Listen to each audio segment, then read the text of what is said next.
सनातन धर्म के पुराणों और पौराणिक कथाओं को झुटलाना या सवाल उठना कोई नई बात नहीं है। बहुत सारे लोगों का मानना है कि सनातन धर्म की सभी कहानियां और रचनाएं मनगढ़ंत है और जो कुछ भी पुराणों में या कथाओं में लिखा है वास्तव में कभी ऐसा कुछ भी नहीं हुआ। लेकिन कोई नहीं, आज हम आपको कोई कथा या पुराणों से जुड़ी कोई बात नहीं सुनाने जा रहे, बल्कि एक सच्ची कहानी बताएंगे और उसके बाद आप तय कर सकते हैं कि ये बात झूठी है या सच्ची। कहानी ज्यादा पुरानी नहीं है और बादशाह अकबर से जुड़ी है। हमसे ये सवाल किया गया था कि क्या सच में हनुमान चालीसा पढ़ने से भूत भाग जाते हैं। इस सवाल का जवाब भी हम आपको देंगे, लेकिन जरा एक बार कहानी जान लीजिए जिसकी हम बात कर रहे हैं। कहानी बादशाह अकबर से जुड़ी हुई है। ये शायद बहुत कम लोग जानते होंगे कि मुगल बादशाह अकबर की वजह से ही हनुमान चालीसा लिखी गई थी। जब भी हम पर कोई संकट आता है तो हमारे वैदिक ब्राह्मणों द्वारा हमें हनुमान चालीसा का पाठ करने की सलाह दी जाती है। ऐसा माना जाता है कि एक हनुमान जी ही ऐसे देवता हैं जो आज भी पृथ्वी पर मौजूद है और हमारे हर एक संकट को हरने की शक्ति उनके पास है। यही नहीं, कम भक्ति में अगर आप किसी को प्रसन्न करना चाहते हैं तो वो हनुमान जी ही हैं। सच्चे मन से हनुमान चालीसा पढ़ने मात्र से ही आपके सभी कष्टों का निवारण हो सकता है।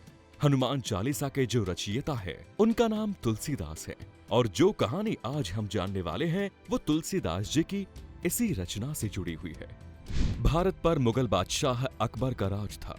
तुलसीदास जी भी अकबर के इसी राज्य में रहा करते थे। एक बार एक महिला ने पूजा से लौटते हुए तुलसीदास जी के चरण स्पर्श किए। तुलसीदास जी ने उस महिला को आशीर्वाद दिया और कहा, सौभाग्यवती भव। तुलसीदास जी के ये शब्द सुनते ही महिला रोने लगी। जब तुलसीदास जी महिला के रोने के पीछे की वजह पूछते हैं तो महिला कहती है, आपने मुझे सौभाग्यवती होने का आशीर्वाद तो दे दिया, लेकिन मेरे पति का तो देहांत हो चुका है। आप राम जी के परम भक्त हैं। कहते हैं भगवान राम तो सब कुछ कर सकते हैं, क्या आप मेरे पति को जीवित कर सकते हैं? ये बात सुनकर तुलसीदास जी बिल्कुल भी विचलित नहीं हुए और महिला को कहा, मैंने तुम्हें सौभाग्यवती होने का आशीर्वाद दिया है, तुम्हारा पति अवश्य ही लौट आएगा। तुलसीदास जी राम के ऐसे भक्त थे जिन्होंने कभी अपने मन में कोई शंका नहीं रखी। वे सब कुछ भगवान राम के भरोसे छोड़ने वाले राम के परम भक्त थे और ये भी उन्होंने श्री राम के भरोसे ही छोड़ दिया, क्योंकि वे भली भांति जानते थे कि भगवान राम बिगड़ी बात संभाल लेंगे और उनका आशीर्वाद खाली नहीं जाएगा।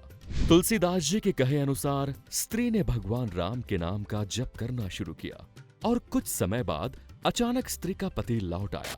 ये बात जब अकबर के राज्य में फैली तो सभी बड़ा अचंभित हुए। ये बात जब बादशाह अकबर को पता चली तो उन्हें विश्वास नहीं हुआ और तुरंत तुलसीदास को अपने महल में बुलाया। जेल में रहते हुए भी वे भगवान राम का जप करते रहे और कैद खाने में ही हनुमान चालीसा की रचना करने लगे। हनुमान चालीसा की रचना करने के बाद तुलसीदास जी ने लगातार 40 दिन तक उसका निरंतर पाठ किया। 40वें दिन जब वे हनुमान चालीसा का पाठ कर रहे थे तो अचानक हजारों बंदर आए और अकबर के महल पर आक्रमण बोल दिया। ये सब देखकर हर कोई हैरान था।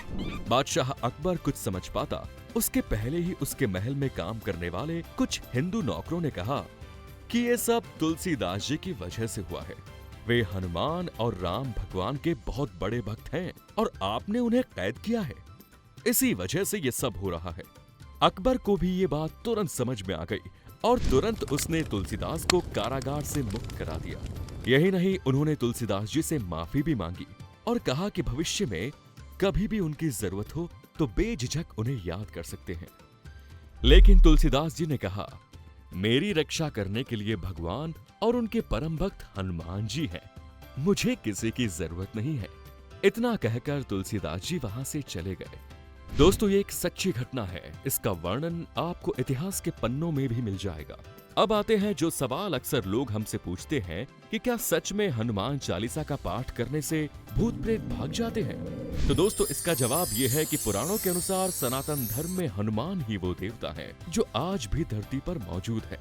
भूत प्रेत जैसी चीजों का साया हो और अगर इन चीजों से छुटकारा नहीं मिल रहा हो तो सिर्फ हनुमान चालीसा का पाठ करें, लेकिन सच्चे मन से। क्योंकि सनातन धर्म में हनुमान जी को ही संकट मोचन माना गया है। हनुमान चालीसा में एक चौपाई भी है, भूत पिशाच निकट नहीं आवे, महावीर जब नाम सुनावे, नैसे रोग हरे सब पीरा, जपत निरंतर हनुमत बीरा। नैसे रोग हरे सब पीरा, जपत निरंतर हनुमत बीरा। इसका मतलब ही यही है कि हनुमान जी का नाम मात्र लेने से ही आपके सभी दोष कष्ट दूर हो जाएंगे। लेकिन फिर भी अगर आपके मन में शंका रहती है तो एक बार राजस्थान के मेहंदीपुर बालाजी मंदिर में जाकर देखें। भगवान की महिमा और शक्ति आपको सब कुछ ज्ञात हो जाएगा।